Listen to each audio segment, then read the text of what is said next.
Pilipinas, magandang araw po sa inyo, Luzon, Visayas at Mindanao. Nabalitaan nyo yung, actually kahapon pumutok itong, chismis ba ito? O post ni Atty. Jesus Falsis patungkol po sa susuportahan daw ni Pangulong Bongbong Marcos na kandidato sa 2028 at ang isusulong nitong kandidato na ito, ilabanan po ang korupsyon.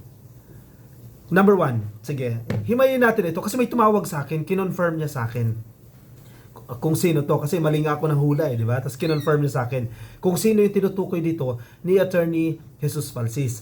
Doon muna tayo sa post. Kasi di mo pwede sabihin na invento lang itong itong post na to ni Falsis Kumbaga may batayan ito. Number one, ito yung post niya. Basahin ko sa inyo and I quote.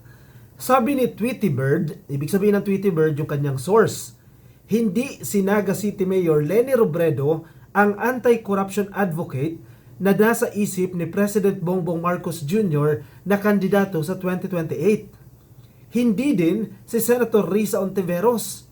Nakakaloka, oh boy! Plus exclamation mark and then emoji ng na-shock na tao. One, doon muna tayo sa anti-corruption advocate. Alam nyo naman ka-coffee na itong administrasyon ng PBBM, isa sa pinaka naging legasiya nito, yung labanan, yung mga kurap. In fact, sa kanyang announcement, sa kanyang sona mismo, sa harap ng mga kurakot na kongresista, mga senador at opisyal ng gobyerno at ng DPWH, sinabi niya yung mahiya naman kayo. Sa madaling sabi po, matibay yung pundasyon ng administrasyon ng PBBM na labanan itong korupsyon. Therefore, yung kanyang susuportahan sa 2028 ay kung sino man po yung tao na magpapatuloy dito sa kanyang advokasya na labanan itong korupsyon. Now, ang tanong, sino itong tao na ito na susuportahan daw ng ating presidente? Sige, caveat tayo, disclaimers. Confirmed ba ito? Definitely, hindi. Wala pong sinasabi pa ang Malacanang, walang announcement ang ating presidente, and even si Yusek Claire Castro, walang announcement na susuportahan itong tao na ito sa 2028. Masyado pa po itong maaga. In fact, next year pa po yung filing of Certificate of Candidacy. Let's say October po yan. By that time, baka wala pang ang announcement ang ating presidente kung sino yung susuportahan. Siyempre, tinatansya-tansya pa yan. Pero ang tanong, sino ba itong tinutukoy ni Jesus Falsis? Okay, nagbigay siya ng clue. Sabi niya, oh boy. Nahulaan niyo na kung sino. Si Boying Rimulya po yan. Boying Rimulya. Kinonfirm yan ng taong tumawag sa akin. Si Boying Rimulya po yung tinutukoy nito. Now, may katotohanan ba? Or kahit papaano, meron bang semblance of truth? Or may pagkakahalintulad ba sa katotohanan? Kung mapapansin mo si Boying Rimulya, mahilig sa press con. Kung ikaw po isang kakandidato, kailangan mong mag-ingay to the point na minsan nagiging paepal ka na, minsan nagiging bida-bida ka na. 'Di ba? Press con dito, press con doon. Kung papansinin niyo si Boying Rimulya, kahit wala naman siyang ibabalita, nagpapa-press con. For example, yung kay kaso ni Martin Romualdez, hindi pa nga naisasampa yung kaso, nagpa-press con na. At ang sinabi niya, sasampahan na ng kaso si Martin Romualdez.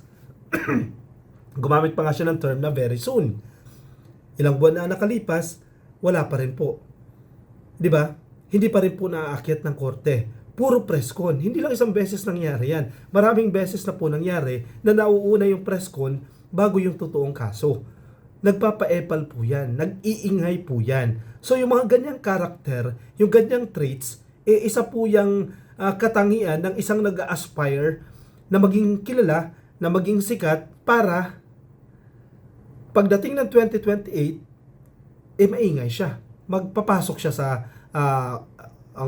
definitely ang goal niyan manalo siya sa pagka-presidente. Now, suriin natin, may chance ba? Kasi marami din ang hindi nagustuhan itong idea na ito na if ever na si PBBM susuportahan niya itong si Boying Rimulya. Ang sabi ng ilang mga loyalista na nababasa ko sa comment section, hindi ko siya susuportahan. Di bali na lang, iba na lang, wag lang si Boying Rimulya. Okay, ang isang sinusuportahan ng isang presidente, definitely, ito yung mga consideration na ipagpapatuloy yung mga nasimulan niya. Real talk lang ito ha. ipagpapatuloy. Kasi ang nangyari ng panahon ni Marcos Sr., marami magagandang nasimulan si Marcos Sr., hindi ipinagpatuloy ni Cory Aquino. Anong nangyari? Itong matinding pagbaha na ito, isa din niya sa resulta eh. Maganda yung master plan that time ni Marcos Sr. para sa mga spillways, para hindi abutin yung ganitong klaseng matinding pagbaha sa Metro Manila. Okay, nahinto yan kasi with the assumption na lahat ng project ni Marcos Sr. ay may halong korupsyon at dapat itigil yan. Anong nangyari? Pilipino yung nagsuffer. In short, ang punto ko, kapag hindi magkasundo yung incumbent and yung susunod na presidente, naaapektuhan yung magandang nagawa ng incumbent. Definitely, ang susuportahan ng ating presidente, yung papayag na kapag siya ay nanalo, ipagpapatuloy yung mga nasimulan niya. Si Boyeng Rimulya, pasok ba dyan? Definitely, pasok yan. Kasi kaalyado naman. Though may mga doubts na DDS yan si Boyeng, etc.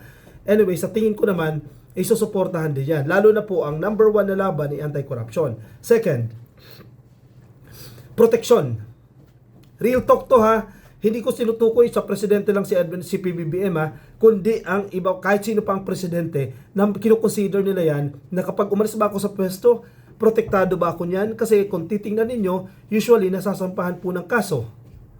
'Di ba? Nasasampahan ng kaso yung umalis na presidente. So syempre, ang isang presidente na aalis, kailangan niyang tiyakin na baka ikulong ako niyan, dapat hindi ako makulong niyan. Poprotektahan ba ako ng taong 'yan? 'Di ba? Reality wise po 'yan, na hindi dahil si presidente ang presidente, si Presidente Marcos ang presidente, no? Regardless kung sino ang presidente, isang consideration po 'yan. Number 3, and very important ito. Oh, wait lang. Doon sa number 2, pasok ba si Boyeng Rimulya dyan? I think so. Diba? Sa first consideration natin, pasok si Boyeng. Second consideration, pasok si Boyeng. Number 3, winnability. Mataas ba yung probability na mananalo siya bilang presidente? Kasi kung wala rin naman chance, bakit kita susuportahan pa? Ano ba ito? Gut feels lang ba yan? O trip-trip lang? Hindi po. May mga surveys na ginagawa. Hindi yung survey na nakikita nyo lang sa SWS, sa Pulse Asia, hindi yung ganong survey lang. To give you an example, no, an overview, yung mga gobyerno, lalo na yung mga ganyang malalaking samahan, o lalo na yung mga tatakbo sa pagka-presidente, they conduct internal surveys na hindi po pinapublicize, na hindi inilalabas sa media, para lang po sa sarili nila consumption. Itong mga survey na ito, itong mga internal surveys na sinasabi natin, hindi nila dinadaya yan. Sinusukat nila dyan yung katotohanan, yung reality. Kasi kung makikita mo, survey ng SWS o survey ng Pulse Asia, depende yan kung sino yung nagkomisyon. Diba? Kung ang nagpagawa niyan ay DDS, most likely, yung resulta niyan ipabor sa mga DDS. Dito po sa mga internal surveys, walang ganyang mga drama. Ano yung katotohanan? Kasi nalalaman nila, ito yung problema natin, and then, kailangan natin i-address yung ganitong problema. Dito sa lugar na to, let's say Pangasinan, mahina kami dyan sa Pangasinan, therefore, yung campaign na gagawin natin, mas pinaigting sa Pangasinan. Yun yung isa sa mga purpose ng internal survey. Hindi na po pinapublicize yan. Ang punto ko, magkakaroon, at definitely nagkakaroon po ng internal surveys para ma-identify kung winnable ba o may chance ba itong si Boyeng Rimulya na manalo. And I think, akin lang ito ha, wala po. Walang chance. Bago ka maging presidente, kailangan maging household name ka. Ikaw yung sinisigaw ng mga bata, ikaw yung sinasabi ng mga tao, lahat paulit-ulit na naririnig yung pangalan mo regardless sa qualifications. Rimulya. May baluarte ba ang Rimulya? Meron, Cavite. Pero enough ba ang Cavite? Yes, vote rich ang Cavite. Pero enough ba yan? Para maipanalo siya? I don't think so. Hindi enough ang Cavite na mapanalo si Rimulya. Now, kung mahina din naman pala ang tsansa, bakit kita susuportahan? O bakit ikaw yung pipiliin ko na ipambato sa pagka-presidente kung mahina naman ang tsansa mo na maging presidente? Doon ako sa ibang opsyon. Sino yung ibang opsyon? Na pwedeng pumasok yung criteria 1, criteria 2, criteria 3. Kung pagpipilian natin yung mga kasalukuyan na options, si Raffy Tulfo yan.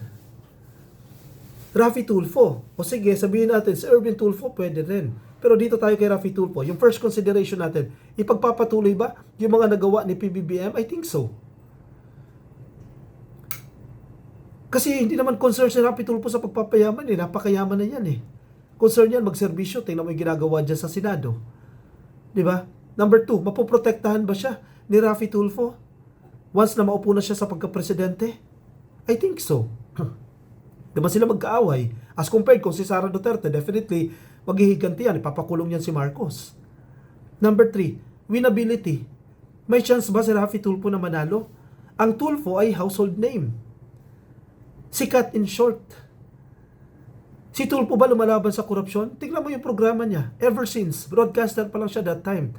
Lumalaban na siya sa mga ganyang katiwalian. At dyan siya minahal ng tao. Kaya nga siya binoto na pagka-senador. Hindi lang siya, hindi even si Erwin Tulfo. At muntikan pa nga lumusot si Ben Tulfo dahil sa apelyadong Tulfo. Dahil sa karakter ng Tulfo. Sa madaling sabi, mas pipiliin ng presidente si Rafi Tulfo over Boying Rimulya.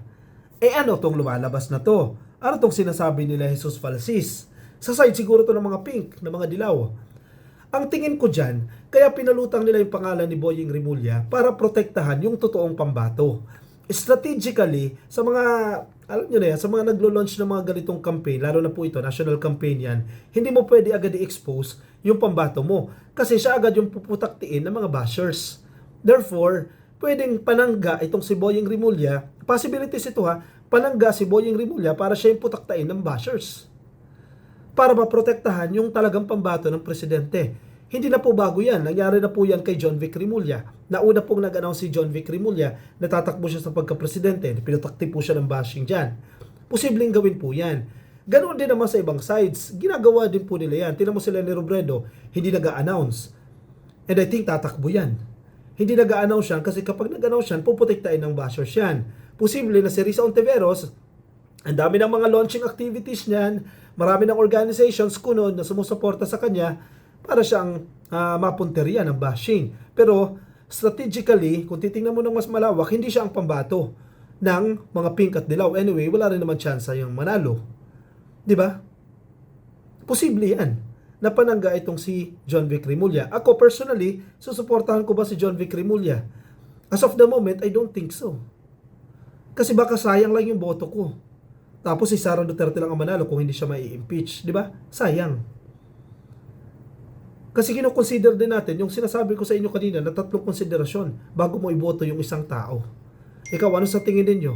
Suportahan mo ba si Boying Rimulya sa pagka-presidente sa 2028? I-komento dyan sa comment section. Yung mga nasa Facebook, baka di pa po kayo naka-like and follow. Please like and follow. Of course, yung mga nasa YouTube, baka di pa po kayo naka-subscribe. Click nyo na po yung subscribe, and TikTok, subscribe na rin po kayo. Magkita-kita tayo sa susunod na episode. Paalam po. Bye-bye.